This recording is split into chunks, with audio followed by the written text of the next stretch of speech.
Permuliakanlah Yesus Tuhan bersama-sama di tempat ini. Roh Kudus yang mulia, wahyukanlah firman Allah itu kepada kami. Sebab hati kami terbuka luas, pikiran kami tunduk di bawah otoritas sabda Tuhan yang sungguh yang akan kami dengar hari ini. Kami mau katakan seperti Mazmur 19 ayat 60. Dengan bersegera tidak berlambat-lambat, kami mau pegang sabda Tuhan. Bersabdalah Tuhan, sukacita besar turun atas kami semua. Di dalam nama Tuhan Yesus. Semua berkata, amin. Tepuk tangan sekali buat Tuhan kita. Puji Tuhan, silakan ada jemaat kekasih. Shalom aleichem. Saudara, saya sebetulnya menyiapkan ada 2 bahan khotbah. Satu yang tadi pagi, yang satu yang rencananya khotbah yang lain. Tapi hari ini saya sejahtera khotbah yang tadi pagi lagi, saudara. Saya hanya hamba, saya taat apa yang Tuhan nyatakan di hati saya. Saudara, nggak usah yang sudah tadi kebaktian, dosa kecil hati, selalu ada penyingkapan baru. Amin. Amin. Yuk buka Yosua 3, saudara. Yosua 3 ayat 1 sampai 6. Yosua 3 ayat 1 sampai 6. Saya minta tolong kita join. Kita baca bergantian. Saya baca ayat 1, saudara tolong baca ayat 2. Terus sampai ayat yang ke-6. Yosua 3 ayat 1 sampai 6. Demikian sabda firman Tuhan. Yosua bangun pagi-pagi, lalu ia dan semua orang Israel berangkat dari Sitim dan sampailah mereka ke sungai Yordan. Maka bermalamlah mereka di sana sebelum menyeberang.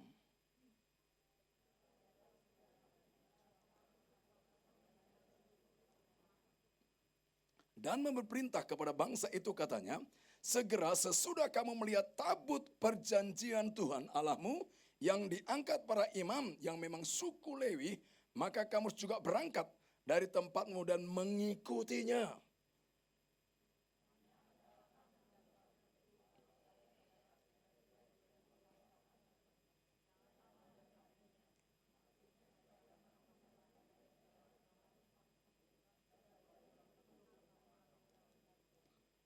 Berkatalah Yosua kepada bangsa itu, kuduskanlah dirimu, sebab besok Tuhan akan melakukan perbuatan yang ajaib di antara kamu.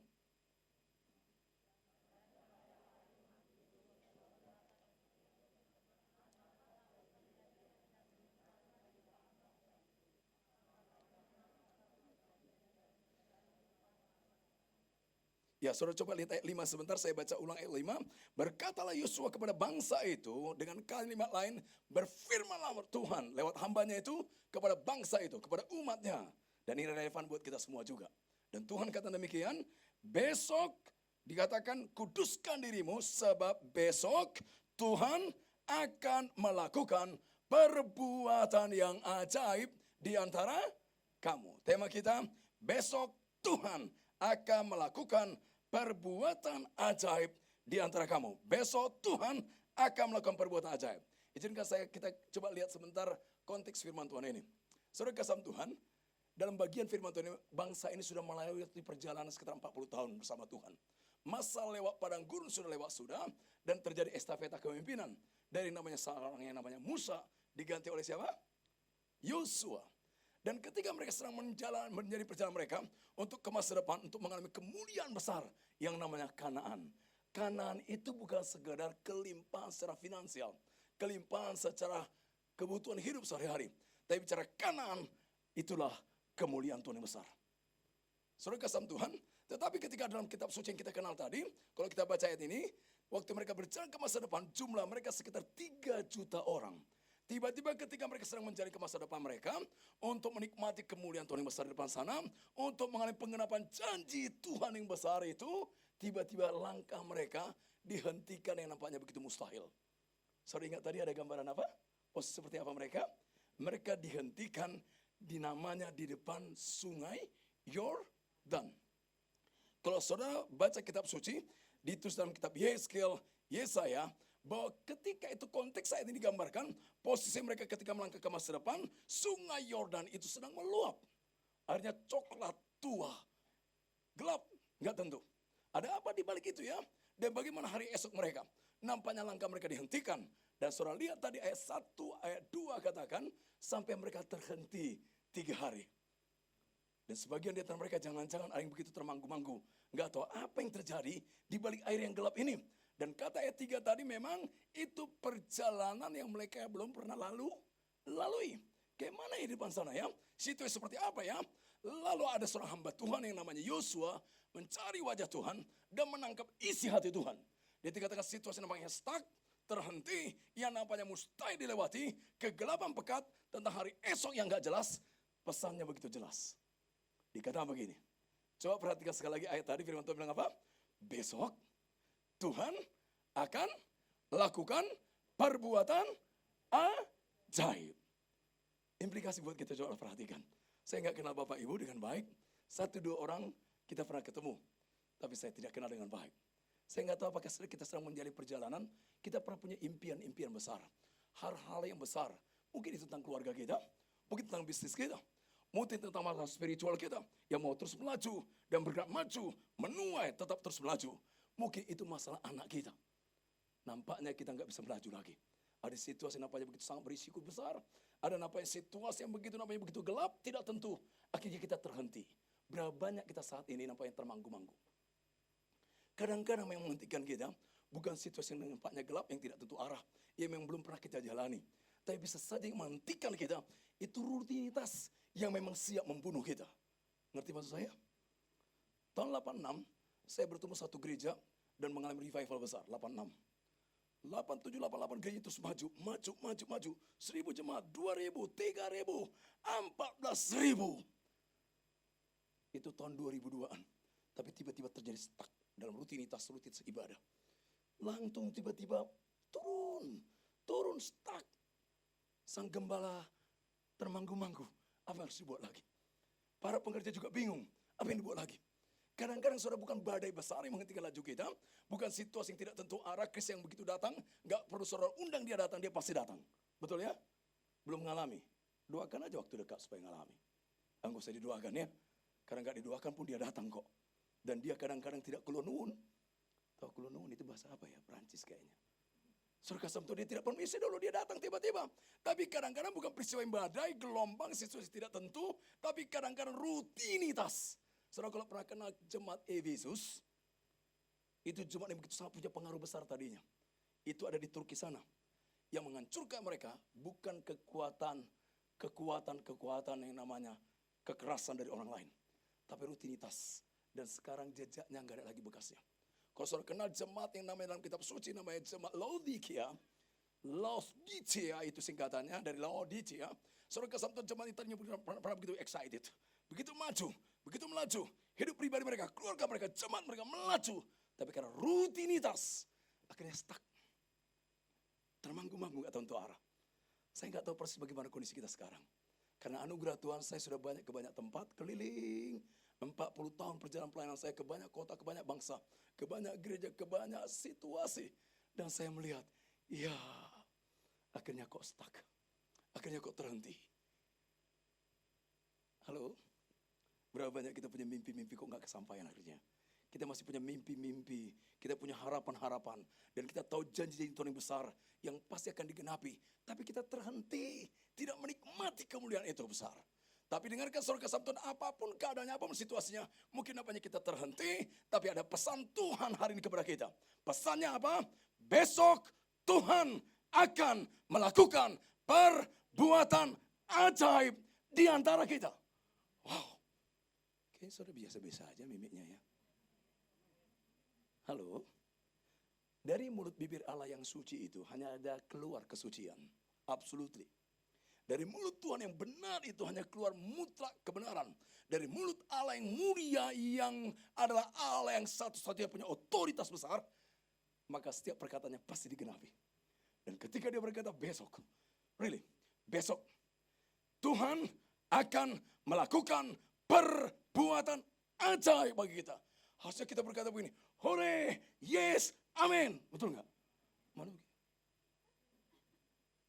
Dia cerita apa ya? Kayak cerita Hans Andersen. Itu Hans Andersen nggak ya? Jangan-jangan sedang cerita Kopingho. Nah, Kopingho agak sedikit tahu ya. Hans Andersen nggak gaul gitu ya. Terlalu lebay. Mimpinya kelewatan. Anak petani tiba-tiba jadi raja. Saudara kasih Tuhan, ini bukan hayalan. Ini bukan nyanyian. Ini kebenaran pasti dari mulut Allah sendiri. Besok Tuhan akan melakukan perbuatan ajaib bagi kita. Izinkan saya expose sebentar beberapa kata penting dalam ayat tadi. Pertama, kata besok. Kata besok itu nyata, saudara. Itu bukan hayalan. Besok itu bicara tentang sesuatu yang di depan sana. Besok itu bicara tentang 1 jam, 2 jam, 3 jam, sesuatu yang jelas, bukan hayalan. Maka kita berani berkata iya sama seorang teman kita ketika dia berkata begini, besok kita ketemu ya. Itu bukan hayalan ya. Besok pasti. Besok jelas. Memang saya pernah salah mengerti tentang budaya orang tertentu. Kalau dia bilang besok, itu belum tentu besok. Halo? Saya pernah tinggal di Malang, saudara. Bukan sekitar 1 bulan, 3 bulan, 4 bulan. Lalu satu kali ada seorang janji sama saya, Pak Richard, besok kita ketemu di gereja itu ya, di depan gereja. Gereja mana maksudnya? Dia bahkan bilang begini, Pak, yang Bapak malam itu, Bapak akan KKR di situ. Khotbah di situ, di GPIB itu. Lalu besok kita ketemu di depan itu. Tak tunggu. Tak tunggu 5 menit. Tak tunggu 10 menit. Karena firman Tuhan buah roh salah satunya ada apa? Kesabaran. Tak sabarin. Tunggu 1 jam. Tunggu 2 jam. Ini udah nggak perlu sabar lagi. Udah saya balik. Besoknya saya telepon. Setelah ada janji besok itu. Besoknya tak telepon pagi-pagi. Lo gimana sih? Tak tunggu di depan gereja yang kau maksud. Saya tunggu setengah jam, tunggu 1 jam, tunggu 2 jam. Dia nggak merasa bersalah. Bukankah kita janji besok, kau bilang. Dan tepat saya datang waktu perjanjian kita. Dia bilang, Pak. Maksud Bapak apa? Iya saya tunggu kamu. Kan saya bilang besok Pak. Ya itu dia. Pak saya bilang sama Bapak kan besok. Maksudnya kapan? Ya sesok. Sesok itu kapan? Ya sesok. Itu bisa seperti lagu Kus Plus. Kapan. Itu nggak jelas saudara. Tetapi ketika Tuhan katakan besok. Itu jelas sekali. Halo. Yesus bukan orang Jawa. Yesus itu orang Batak. Oh enggak saudara. Bukan. Yesus itu Tuhan. Setiap perkataannya itu jelas. Maaf kalau ada orang Jawa ya saudara. Ini case, bukan semua orang Jawa begitu saudara. Ini case. Karena beda budaya aja saudara. Saya enggak nyambung. Saya enggak tanya Rinci besokmu seperti apa besok itu. 24 jam atau kapan-kapan. Kalau bilang kapan-kapan ya saya tidak tunggu karena enggak jelas saudara. Tapi ini bilang besok betul-betul besok. Kata kedua coba kita lihat. Katanya begini. Kata kedua cara tadi pertama besok sesuatu yang jelas. Kata kedua perhatikan tadi itu kata apa? Tuhan akan melakukan perbuatan apa? Ajaib. Kata kedua ajaib dia akan buat. Apa sih ajaib? Ada istilah kata-kata yang kita pakai tentang Tuhan kita. Itu jadi rancu. Karena kita kira itulah Tuhan kita. Padahal enggak seperti itu sebetulnya Tuhan kita. Maksud saya kadang-kadang kita anggap Tuhan itu sekedar sebatas istilah begini. Mengherankan. Sebetulnya Allah tidak mengherankan. Allah itu ajaib. Dia juga bukan sebatas menakjubkan atau mengagumkan. Itu semua juga punya limit saudara kata itu. Tapi Tuhan itu ajaib. Bisa nggak kita bedakan? Bisa saudara kasam Tuhan. Kadang-kadang orang Kristen menggambarkan Tuhannya itu seperti sekedar kata mengherankan. Maka mereka bisa menyanyikan satu lagu-lagu seperti begini. Allah kita heran dan besar. Allah yang mengherankan. Saudara kata heran itu norak saudara. Kurang ngerti maksudnya. Heran itu norak. Saya gambarkan begini. Orang yang tinggal di kampung saya. Mungkin saudara nggak tahu semua kampung saya. Kampung saya itu di Tarutung. Tapi bukan di kota Tarutungnya. Itu pojokannya pojokan. Deso banget lah. Dan bayangkan orang di pedalaman kampung saya itu namanya Kampung Partali. Mungkin saudara tidak familiar istilah itu.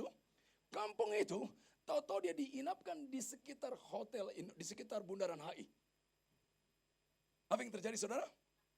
Dia begini, hebat kali, hebat kali. Gitu logatnya saudara. 1 hari gitu, 2 hari gitu, hebat kali. Katanya. Bukan kali-kali aja hebat, enggak. Betul-betul dia heran saudara. Betul? Saya tanya sekarang. Setelah 2 minggu, masih gitu enggak? Setelah 3 minggu, gitu enggak? Setelah 4 minggu, dinamikanya turun.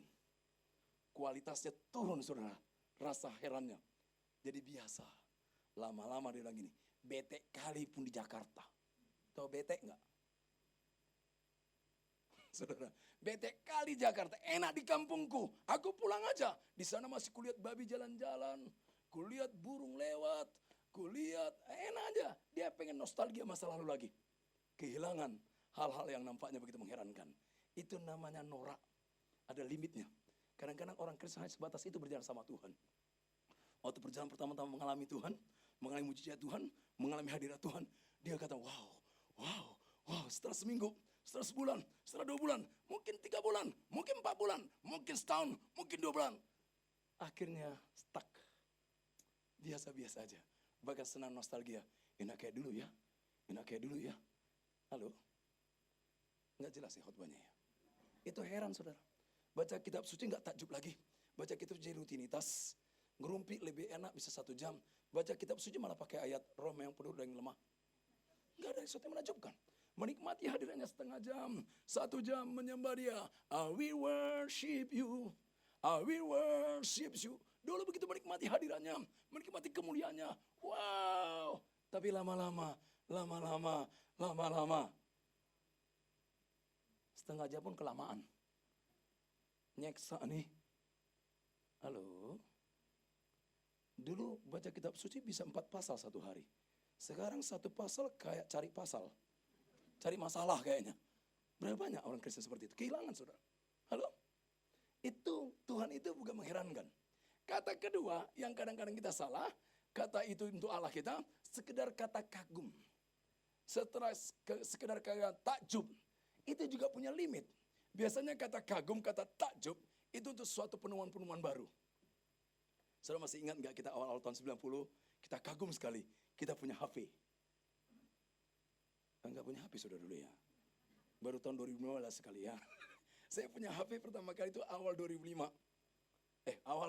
Awal 95 saudara. Itu gede HP-nya saudara. Bunyinya pun begini, net, gitu aja. Nggak ada gambarnya, nggak ada apa-apanya, tapi itu kagum saudara. Bisa kemana-mana kita ngomong sama siapapun. Jalan kemana-mana. Waktu itu tahun 95 saya pas main ke Kuba, bisa ngomong sama istri saya. Saya pergi ke Aruba, saya bisa ngomong sama istri saya. Wah jauh-jauh saudara bisa ngomong. Kagum ya? Kagum nggak? Nggak jelas ya banyak. Saudara, tapi sekarang siapa yang mau punya HP kayak gitu? Mau? Ambil di ITC. Minta aja sama dia dikasih daripada sampah. Saudara kasih Tuhan, dulu kagum. Segede gitu saudara, wah kita bawa itu begini saudara gak bisa di kantong. Waktu kita lewat anjing pun takut saudara. Karena gede banget. Pada bunyinya gak jelas saudara. Waduh belinya mahal. Beli nomornya pun mahal saudara. Saya habis hampir 7 juta hanya beli itu aja. Dengan nomornya. Sekarang 7 juta saudara bisa beli banyak saudara. Bisa beli tergantung mau beli 10 HP juga bisa. Halo? Tergantung HP-nya dong ya. Tapi maksud saya saudara itu kagum saudara. Tapi saudara Tuhan itu bukan sebatas itu. Saudara penemuan baru banyak orang Kristen begitu ketika menemukan suatu penyingkapan baru. Kemuliaan Tuhan yang baru. Sesuatu yang baru. Mereka senang. Tapi kalau nggak ketemu. Bete banget ya hari-harinya. 1 hari, 2 hari ke gereja kadang-kadang. Ya itu lagi. Aduh rutin. Jatuh rutin yang memuakkan sekali. Makanya mereka kadang-kadang berdoa Tuhan. Nyatakanlah hal-hal baru lagi. Yang lebih baru lagi. Tuhan bilang gini, yang lama aja kau gak nikmati. Mau baru lagi. Ngerti maksudnya? Tuhan itu bukan secara mengherankan. Dia bukan secara mengagumkan. Tapi dia apa? Wonderful. Dia itu ajaib. His name is wonderful. His name is wonderful. His name is wonderful. Who is name? Jesus. Dia itu ajaib. Apa sih ajaib? Ajaib ini begini saudara. Saudara gak jatuh dalam rutinitas. Saudara gak jatuh dalam keadaan rasa bete yang dalam. Tapi saudara ketika berjalan bersama dia. Saudara mengalami ketakjuban lebih dalam. Jalan lagi bersama dia. Lebih mulia lebih dalam. Jalan bersama dia. Wow incredible. Saudara jalan lagi. Wow how great thou art. Terus jalan. Saudara begitu antusias. Saudara begitu bergairah. Kalau gak percaya. Lihat muka saya. Gak jelas lagi. Halo. Tepuk tangan buat Tuhan. Ini pendeta sombong kali ya. Tapi saya maksudkan saudara kasih Tuhan, itu ajaib. Dan coba saudara, saya tadi tidak sampaikan ini kata ketiga. Kata pertama tadi apa? B, itu sesuatu yang jelas. Itu sesuatu yang pasti. Kata kedua apa? Ajaib. Tapi kata ketiga, lihat siapa yang pembuat itu. Kata dipakai apa kata? Besok Tuhan. Perhatikan baik-baik dalam bahasa aslinya. Kata Tuhan di sini ditulis terjemahkan bahasa Indonesia kata T-U-H-A-N huruf besar. Tidak dikatakan kata T besar U-H-A-N kecil. Beda nggak? Beda.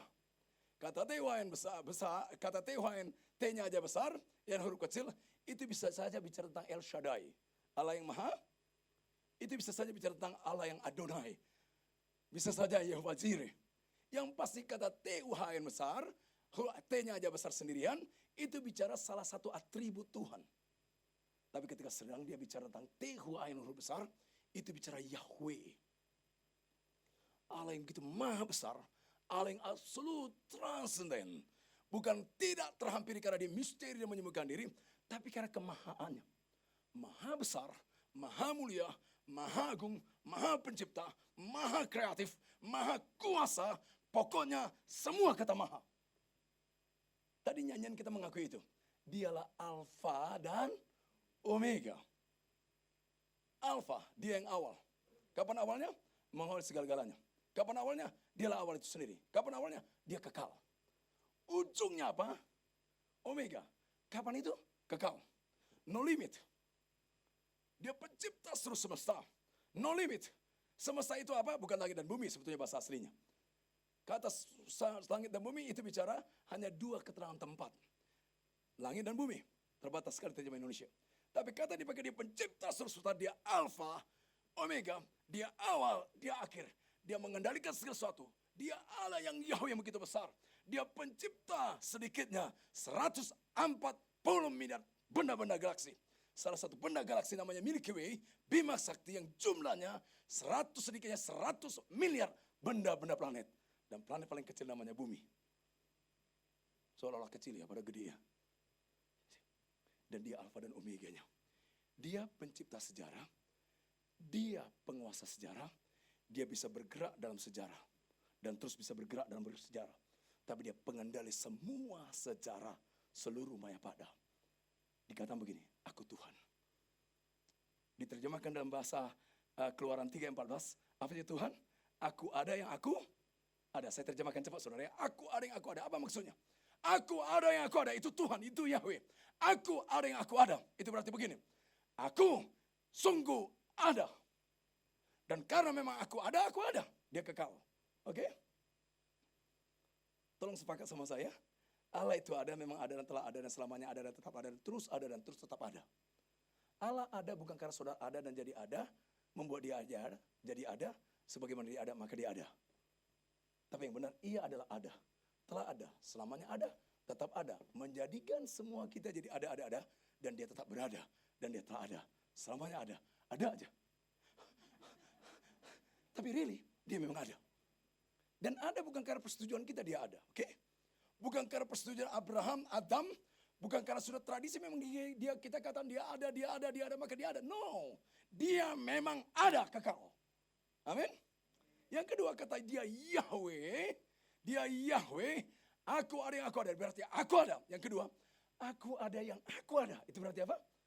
Aku Allah yang tidak pernah berubah. Kreativitasku. Ketika kau berkata, jadilah, semua jadi. Jadilah maksudnya. Itu enggak pernah berhenti. Halo? Aku Allah bagi Musa. Menembus laut terbelah dua. Aku bagi Abraham. Begitu banyak berbagai mujizat. Aku bagi namanya Daniel, Sadrak, Mesak, dan Abednego. Aku Allah yang tidak pernah berubah. Aku ada yang aku ada. Tetap ada dan terus ada. Dan tidak pernah berubah ada. Yang ketiga, ini keren. Aku ada yang aku ada. Itu juga berarti aku ada yang aku ada untuk kamu. Saudara, kayak biasa-biasa aja. Aku ada yang aku ada. Itu untuk kamu. For you. Really. Aku ada yang aku ada. Kita kagum. Yes. Engkau maha besar. Engkau maha mulia. Engkau maha kreatif. Engkau maha kuasa. Bukan sekedar 1001 macam cara dia bisa menolong kita. Tapi pokoknya banyak kali. Kalau 1001 masih punya limit ya. Walaupun istri itu menunjukkan betapa banyaknya. Tapi yang kedua, saudara kasih Tuhan, dia aku ada yang gak pernah berubah. Nah, aku gak pernah berubah. Oke?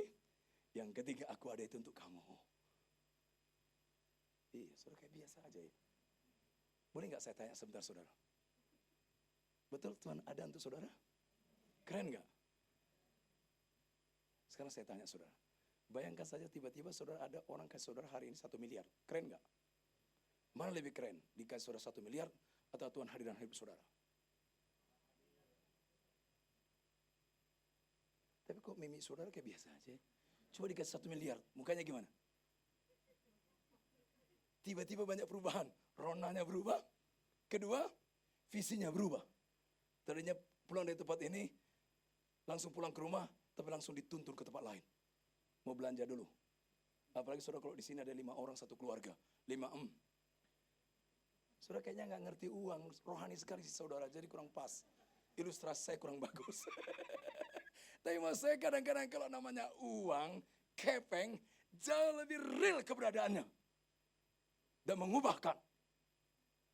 Nggak jelas lagi. Saya pernah melayani anugerah Tuhan. Kita buka pelayan di Kolombia. Di pusat drug namanya Kartujo. Karena anugerah Tuhan saya pas ke satu tempat. Saya bertemu dengan seorang istri bosnya kartel. Dan dia terima Tuhan Yesus. Waduh, terima Tuhan Yesus, saudara. Dia senang bukan main. Dia ini ratu, saudara.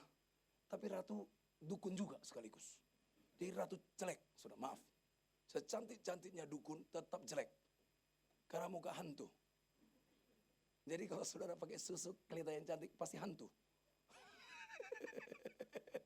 Saudara kok tersinggung sih? Kalau tersinggung berarti hantu. Enggak, saudara enggak tersinggung. Jangan marah ya, maaf. Kita kan kawan, saudara. Dari awalnya saya udah bilang salam. Berarti saya sedang mau bawa damai. Lalu dia terima Tuhan Yesus. Dia merasa sukacita besar, terima Tuhan Yesus. Wah, dia senang banget. Senang luar biasa. Sehari besoknya saya bina. Hari ketiga, dia berkata begini sama saya, Pak Richard mau minta apa? Saya ini kan harusnya ke neraka, saya masuk surga. Halo, saya mengalaminya. Bapak minta apa saya kasih. Saya bilang, saya hanya minta satu aja. Ibu sungguh-sungguh dalam Tuhan. Bertumbuh dalam Tuhan. Kuat dengan Tuhan. Layani Tuhan sungguh-sungguh. Doakan suami ibu, namanya Escobar. Supaya diselamatkan Tuhan. Oh gitu Pak ya. Tapi dia penasaran. Lalu dia bilang begini, Pak, saya mau kasih uang sama Bapak. Cuma kalau saya kasih uang, saya mau kasih banyak sama Bapak. Cuma kalau saya transfer, saya mau kasih bukan $1 juta sama Bapak. Saya banyak uangnya. Tapi kalau saya transfer, Bapak dapat masalah nanti. Benar juga. Tapi saya punya sesuatu yang sangat berharga. Bapak bisa bawa pulang. Tahu saudara dia kasih saya apa? Batu segenggam gini. Dan itu ada biji-biji diamond. Ada purple, ada yellow, warna-warna yang hebat-hebat. Saya dikasih sama dia. Ini paling mahal. Dan semua harta saya, ini paling mahal Pak. Tolong Pak, terima ya. Bapak sudah selamatkan jiwa saya. Saya bilang, bukan saya selamatkan ibu. Tuhan. Tapi kan lewat Bapak. Gitu ya. Lalu dia kasih sama saya. Saya pegang. Saya diinapkan di Bogota. Di hotel yang paling mewah di sana. Saya pegang saudara. Dan saya punya asisten teman saya. Saya nggak usah sebut namanya. Saudara, itu rahasia saya lah ya. Dan begini, puji Tuhan kita kaya. Puji Tuhan kita kaya, kata dia. Simpan Pak, simpan Pak. Pak, simpan Pak. Lalu saya kontak sama teman saya yang ahli permata. Saya tanya, kalau ini belum ditempa, ini kena berapa ini? Dia bilang, Pak Richard, itu kalau dihitung Pak benar kalau saya segede gitu, dengan begitu warna-warnanya purple, putihnya pun hanya 1-2, tapi yang banyak purple, ada blue, macam-macam. Pak, itu mahal sekali. Kalau dirupiahkan itu 27 miliar. Saya bilang sama teman, 27 miliar. Wow, Pak, kalau boleh perpuluhannya untuk saya. Perpuluhannya Pak. Perpuluhannya berapa? Saudara tiba-tiba rohani banget, saudara nggak ngerti maksudnya. Aduh, nggak ngerti uang ya. Nggak ngerti uang bukan belum, nggak rohani saudara. Ngerti tapi nggak boleh dikuasai, amin. Saya pikir, wah. Lalu saya konsultasi sama asistennya hamba Tuhan yang gereja namanya Pak Kesar Castellanos, saudara. Di Bogota. Saya konsultasi. Saya dikasih persembahan ini. Wow, mahal sekali Pak. Tapi Pak ngeri kalau Bapak bawa itu. Bapak di sini bukan saja banyak kartel, di sini banyak mafia, di sini banyak bandit. Ada 3 kelompok saudara ya. Dan Bapak keluar aja jangan sampai airport, Bapak mati. Yang putih aja kecil-kecil orang tembak-tembak rebut itu. Bapak punya begitu ngeri Pak. Saya bilang, waduh, saya pun doa, Tuhan saya taruh. Lalu saya tuliskan itu hotel-hotel miliknya, saya tulis, saya kembalikan itu. Teman saya nangis saudara, Pak jadi gak dibawa Pak. Tujuan kita kan ngapain kemari? Tapi Pak, ini kan anugerah. Kan firman Tuhan saya katakan, Tuhan cukup. Bukan Tuhan plus-plus. Tapi Pak, sayang Pak, Perpuluhannya aja gede Pak. Gimana aslinya? Tapi masa saudara Tuhan, uang perlu. Tapi jangan saudara anggap harta itu jauh lebih excited daripada dia yang namanya Tuhan. Tuhan yang Yahweh itu apa? Aku ada yang aku ada. Dia sumber, dia kekal. Tuhan yang katanya Tuhan itu Tuhan yang tidak pernah berubah. Amin. Yang ketiga Tuhan itu for you. Halo? I am kata Tuhan. With you. Unto the end of the world. Aku sendiri. Emi kata dipakai bahasa asli. Aku sendiri hadir untukmu. Yang keempat. Tuhan aku ada yang aku ada itu berarti apa? Aku ada untuk hari esokmu. Aku ada untuk masa depanmu. Yang terakhir. Aku ada yang aku ada. Aku ada sampai kekal nak. No limit. Makanya ketika dia berkata. Besok. Tuhan akan lakukan perbuatan ajaib. Itu bukan omong kosong. Karena Tuhan. Tapi kalau dikatakan besok, Richard akan lakukan perbuatan ajaib. Saudara bilang gini, bullshit. Batak, lu ngomong besar aja. Oke, sorry saudara ya. Betul nggak? Ya nggak jelas juga saudara. Ini relevan. Ini firman Allah. Langit dan bumi akan lenyap, firman Tuhan tinggal tetap. Ini firman Tuhan. Dan mari kita melihat kebenaran firman Tuhan dengan cepat bagian-bagian terakhir. Untuk bisa menikmati besok Tuhan akan lakukan perbuatan ajaib. Yuk kita lihat 3 hal. Yang pertama tidak bisa tidak. Yaitu milikilah persiapan rohani yang sungguh-sungguh. Istilah lain, miliki persiapan rohani yang radikal. Sungguh-sungguh. Militan. Saudara kalau dengar radikal, beda radikal sama radikalisme. Betul ya? Beda enggak? Materi sama materialisme beda, saudara. Kita punya materi tapi tidak materialisme. Amin? Kita radikal, amin? Banyak orang Kristen kalau udah dengar radikal, oh reject. No. Reject Kota Barat maksud saya. Saudara jangan lari kemana-mana, saudara ya. Saudara kasih untuk jawab perhatikan. Pertama-tama tidak bisa tidak. Milikilah persiapan rohani sungguh-sungguh. Yuk kita lihat ayat 5 tadi. Saudara kata ayat 5 begini. Berkatalah Yosua, ini firman Allah lewat Yosua. Berkatalah Yosua kepada bangsa itu, kuduskanlah dirimu. Besok Tuhan akan lakukan perbuatan ajaib. Pertama-tama tidak bisa tidak, persiapkanlah rohani kita. Apa itu? Kuduskan dirimu. Ini teramat serius. Ini sungguh-sungguh. Kuduskanlah dirimu. Firman Allah katakan tanpa kekudusan seorang pun tidak dapat melihat Allah. Tapi bukan saja sebatas Yesus, tanpa kekudusan seorang pun tidak ada yang bukan saja tidak bisa melihat Allah. Tapi Allah tolak mentah-mentah. Coba kita lihat firman Tuhan itu saudara. Saudara masih ingat kisah Adam dan Hawa? Dalam kasih yang suci, dalam hikmat yang begitu mulia. Dalam bijaksana Allah yang agung itu. Dia berkata begini. Semua pohon dalam taman ini boleh kau makan. Berarti banyak gak yang boleh binatang makan? Semua. Semua kan banyak ya. Nggak banyak ya. Lalu Allah kata apa? Satu aja jangan. Kan nggak banyak. Cuma satu yang nggak boleh. Allah mengajarkan mereka taat. Tapi apa lacur? Mereka makan nggak buah itu? Kata Tuhan kalau kau makan buah itu kau akan tidak dikatakan hampir-hampir mati. Atau setengah mati. Atau pingsan. Tidak. Tapi dikata apa? Mati. Mati itu fatal. Mati itu terpisah selama-lamanya. Mati itu berarti masuk dalam pembusukan yang mengerikan sekali. Sunyi, kosong, busuk. Mati itu tercabik-cabik. Dan benar saudara, Allah itu katakan Allah itu kudus. Kudus itu serius. Tapi apa lacur? Adam makan buah itu. Hawa makan buah itu. Dari surga Allah yang suci mulia, Allah menatap. Adam, di mana kamu? Terjadi terpisah. Dan upah dosa ialah Allah nggak pernah kompromi dengan namanya ketidakkudusan. Kita lihat contoh-contoh di Alkitab. Musa ingin mengabdikan hidupnya kepada Tuhan. Musa pengen sekali menyelamatkan bangsanya. Orangnya soleha. Kemarin saya sempat dengar di TV ada nyanyian. Siapa bilang anak Betawi ketinggalan zaman. Tahu lagi itu ya? Digambarkan dia seperti apa sih Dul itu? Orangnya saleh. Orangnya baik. Tapi ada lagu kata-kata begini. Tapi jangan bikin dia sakit hati. gua babat lo. Gitu, saudara. Saudara kasih sama Tuhan. Saudara, Musa nggak kayak gitu. Ini lebih baik. Musa bukan sidul. Musa itu baik. Sangat baik. Dia mau berakhir harga untuk umatnya. Dia tinggalkan istana, dia tinggalkan tahtanya. Dia mau berbuat baik. Tapi ketika dia dihampiri Tuhan. Dan dia juga mau menghampiri Tuhan. Allah berkata begini kepada dia. Musa, tanggalkan kasutmu. Kalau tidak kau hangus. Betul nggak saudara? Allah nggak pernah kompromi kepada ketidakkudusan. Ingat cerita lain? Ada seorang yang begitu mengabdikan hidupnya. Dia pernah jadi hambanya Musa. Namanya Yosua. Setahun, 2 tahun, 3 tahun, 4 tahun, 5 tahun, 6 tahun. Dia menikmati perjalanan indah bersama Tuhan. Indah bersama Musa dan melayani Tuhan. Tapi satu kali ketika mau menaklukkan Yeriko. Untuk mengalami keajaiban Tuhan. Waktu itu Allah songsong dia. Digambarkan dalam Yosua pasal 5. Allah datang dengan bentuk bala tentara Allah. Ingat cerita itu bukan? Lupa manusiawi. Enggak ingat bertobat. Enggak ingat karena enggak pernah baca maksud saya. Saudara kasih Tuhan, datang bala tentara dengan apa? Dengan pedang besar, terhunus. Lalu bala tentara bilang ini, stop!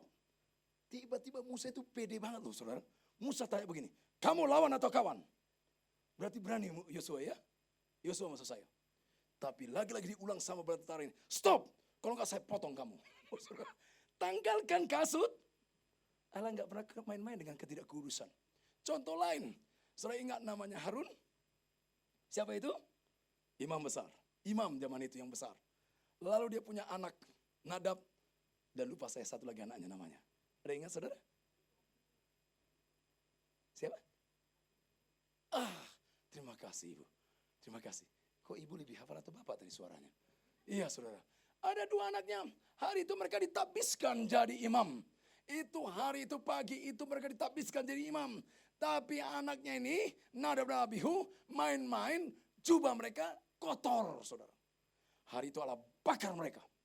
Dan Allah katakan, aku api menghanguskan. Gak pernah main-main sama dosa. Oke? Saudara masih ingat lagi cerita satu kali dengan pengabdian penuh. Dengan rasa hormat penuh. Akhirnya yang namanya Daud bawa tabut Allah untuk kembali ke Yerusalem. Ingat cerita itu bukan? Dia berikan persembahan korban yang banyak. Dia mau memuji-muji Tuhan. Dan tibalah waktu itu mereka pulang bawa tabut itu. Dengan pujian, dengan korban. Dengan pujian, dengan korban. Tapi tiba-tiba tabut itu mau tergelincir jatuh. Ingat cerita itu? Lalu ada seorang yang namanya siapa? Good. Bukan Richard Huta Barat tentu. Namanya Uza. Uza waktu itu maksudnya baik. Supaya jangan hancur itu tabut. Bukan itu simbol kehadiran Tuhan. Bukan itu terbuat dari kayu bisa hancur. Dia pengen sekali untuk menolong Tuhan. Tanda petik. Dia coba sorongkan tangannya mengangkat. Lagi Allah berkata begini. Aku api menghanguskan. Mati seketika. Waktu itu Daud komplain. Tuhan kenapa? Dia kan maksud baik. Maksud baik sih tinggal maksud. Tapi kalau tidak kudus tetap tidak kudus. Halo? Gak ngerti khotbahnya. Iyalah saudara ya minta tolong ya. Saudara kekudusan itu bukan barang mainan. Kekudusan itu terlalu mahal. Terlalu mulia. Karena saya dan saudara berbuat dosa. Cara satu-satunya bisa menyelesaikan supaya kita bisa kudus, enggak ada cara lain. Hanya cara Allah yang mulia, Allah Maha Besar, meninggalkan seluruh kemuliaannya, menjadi manusia, menjadi hamba, bahkan begitu amat menderita di kayu salib. Bahkan dia harus beratap begitu sangat menggetarkan. My God, why you have forsaken me? Dia harus tinggalkan Bapa, supaya kita tidak ditinggalkan. Dia harus mencurahkan darahnya yang begitu mahal. 1 Petrus 1:18-19 katakan, kamu telah ditebus bukan darah dengan barang fana, emas atau perak, melainkan dengan apa? Darah yang mahal. Darah apa? Yuk persiapkan rohani saudara saya. Saudara coba kita ekspos sebentar kata kudus. Kata kudus saudara, saya ekspos 2 poin. Bahasa Ibrani Yunani, singkat-singkat. Kata pertama, kata bahasa Ibrani, kata apa? Kados. Kados punya akar kata kat, Q-A-D. Dalam bahasa Inggris kata kerjanya apa? To cut. Maksudnya apa? Memotong. Dengan tujuan apa? To spirit. Memisahkan. Terpisah. Bangsa Israel harus betul-betul dipotong dari Mesir. Terpisah. Supaya seutuhnya sama Tuhan saja. Abraham harus dipotong dari Ur Kasdim.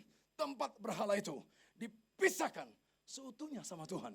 Demikian juga dengan Lot dan keluarga. Sebetulnya Allah panggil mereka keluar dari Sodom dan Gomora. Keluar dari kota najis itu. Keluar. Dipotong, dipisahkan seutuhnya sama Tuhan. Kados. Di surga ada begitu banyak nyanyian. Tapi ada satu nyanyian yang gak pernah berubah. Lagu apa itu? Kados, kados, kados, kados, kados, kados, kudus, kudus, kuduslah Tuhan. Sahabat anak muda, saya kan masih muda juga, jadi bilang sahabat anak muda ya. Saya masih muda loh, masuk 60. Muda atau mudah-mudahan? Muda aja lah ya. Sebenarnya Bapak Ibu saya nggak lihat ada umur 120 tahun. Berarti kita masih muda. Menurut WHO, usia dibagi berapa hal? Usia 0 sampai 30 itu masih usia anak-anak. Jadi saudara kalau masih usia 29 jangan sok tua ya. 30 sampai 60 itu usia pemuda. Jadi saya masih pemuda. Mantap. 60 sampai 80 itu usia dewasa. Anak muda jangan saudara lihat, bapakku udah tua banget. Dia baru dewasa. Oke. 80 sampai 120 itu usia lanjut yang terus berlanjut. Lanjut. Mantap ya. Jadi Bapak kalau usia sekarang 93, jangan begini. Dia bilang, lanjut. lanjut. Maju lagi. Saudara masih ingat nggak namanya? Kaleb. Usia 85 dia kata apa? Berikan aku pegunungan itu. Dan di sana banyak orang enak. Bahkan ada orang Yebus. Saudara tahu nama Yebus? Yebus itu lebih gede daripada Goliat. Goliat tingginya 6 hasta 1 jengkal. Alias kira-kira 3 meter. Karena 1 hasta 45 cm. 45 kali 6, 2 meter 70. Tambah 1 jengkal, jengkal siapa dipakai? Jengkal dia. Kalau jengkal saya cacat lah dia. Orangnya gede, masa jengkalnya pendek. Kira-kira 3 meter 10.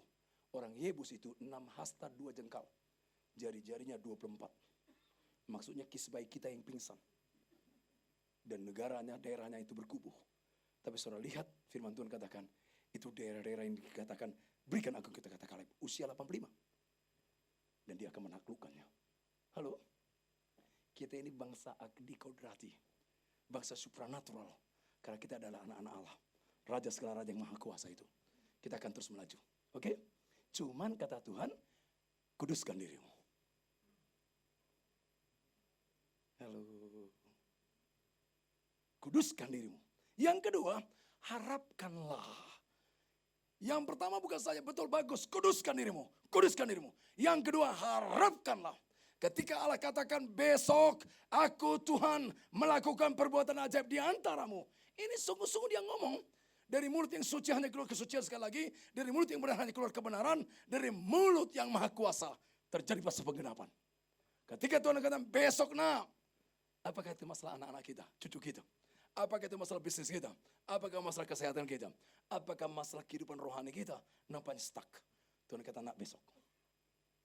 Aku akan lakukan perbuatan ajaib. Ini sungguh-sungguh Tuhan katakan. Harapkanlah. Excited. Yes. Yes. Gak jelas juga. Aduh. Tapi berapa banyak kita hidupnya begitu nampaknya gak punya pengharapan besar. Baru bangun tidur saja kita sudah begini. Baru bangun tidur sudah begini. Mau tidur kita lagi. Apalagi hari Senin. Ya kalau hari Sabtu agak namanya weekend ya enggak. Masuk minggu celebration di gereja. Wah, sebab Tuhan maha besar, mantap. Besok Senin tahu. Selasa datang lagi. Jalan kita lewati itu lagi. Belum ada pernik-perniknya lagi. Belum lagi ada intrik dan trik lagi dari orang lain. Situasi gak mudah. Tapi berapa banyak kita menjadinya hanya bangun tidur begini. Mau tidur. Tunggu gininya. Tunggu matinya. Tuhan katakan gak perlu kayak gitu nak. Harapkanlah. Karena Tuhan katakan besok aku Tuhan akan melakukan perbuatan ajaib di antaramu. Katakan amin. Katakan amin. Sekarang saya tutup dengan poin singkat. Saudara, menjadi pengalaman sesungguhnya. Persiapan rohani good. Tapi nggak pernah menjadi pengalaman sesungguhnya. Yang kedua, harapkanlah sudah bagus. Tapi akan menjadi pengalaman sungguhnya ketika kapan? Ketika tabut Allah itu. Saudara baca nanti mulai 4, 5, 6, 7, 8 sampai 17. Ketika tabut Allah ditempatkan pada tempat yang tepat. Ditempatkan di depan. Dan kata Alkitab semua mata harus tertuju kepadanya. Bukan saja ditempatkan pada tempat yang tepat, mata tertuju. Itu bicara persekutuan yang intim. Persekutuan yang paling karib. Itu bicara fokus. Tapi itu bicara juga ketaatan penuh, berjalan terus. Tempatkan dia menjadi raja. Tempatkan dia menjadi Tuhan. Tabut simbol kehadiran Tuhan. Tabut itu betul-betul kotak memang. Tapi tabut itu dilapisi oleh emas luar dalam. Dan di atas tabut itu ada simbol kemurahan Allah. Dan di dalam tabut itu tanda simbol kehadiran Kristus. Karena di dalamnya yang pertama ada Taurat Tuhan. Ada firman. Dan dia adalah firman yang hidup. Di dalamnya juga ada apa? Ada tongkat Harun yang sudah bertuh. Yesus yang mati itu juga bangkit dan hidup selama-lamanya. Di dalamnya ada apa? Ada buli-buli yang berikan makan, yang berikan kepuasan. Yohanes 6 ulang-ulang katakan, makanlah aku, akulah yang berikan kepuasan kepadamu. Itu bicara Kristus.